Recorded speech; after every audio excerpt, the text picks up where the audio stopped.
आजपासून आझाद मैदान मुंबई या ठिकाणी पोलीस भरतीच्या विविध मागणीसाठी या ठिकाणी मुलांचं आंदोलन चालू आहे. तरी या आंदोलनाला अजून जे कोण राहिलेले महाराष्ट्रातील विद्यार्थी त्यांनी उद्या त्या ठिकाणी भेट द्यायची आहे. आता म्हणजे आजपासून पावसाळी अधिवेशन सुरू आहे आणि त्या पावसाळी अधिवेशनामध्ये आपला हा मुद्दा त्या ठिकाणी विविध आमदारांनी त्या ठिकाणी मांडणं गरजेचं आहे. साधारणपणे मला वाटते पोलीस भरती 1 नोव्हेंबर-डिसेंबरपर्यंत येईल आणि त्याच्यापूर्वी त्या ठिकाणी एक मुलांना वयवाढ किंवा संधीचे त्या ठिकाणी पत्रक मिळालं तर त्या ठिकाणी एक मुलांना प्रॅक्टिस करण्यासाठी त्या ठिकाणी त्यांना जोश येईल किंवा त्या गोष्टी त्यांना टाइम टेबल करता येईल. अशा पद्धतीनं तुम्ही पूर्ण नियोजन त्या ठिकाणी मैदानावर उपस्थित राहणे गरजेचं आहे. आता गेल्या वर्षी पुणे असू दे, मुंबई असू दे, या ठिकाणी विविध ठिकाणी मुलांनी आंदोलन केली.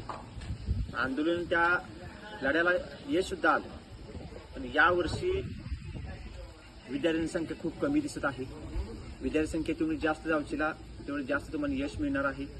त्या ठिकाणी हे पावसाळी अधिवेशन होण्यापूर्वी आपला मुद्दा त्या ठिकाणी निकाली लागणं गरजेचं आहे. उद्या तुम्ही जास्तीत जास्त संख्येने त्या ठिकाणी उपस्थित राहणे गरजेचं आहे त्या ठिकाणी आणि आपल्या या लढ्याला यश मिळणं गरजेचं आहे.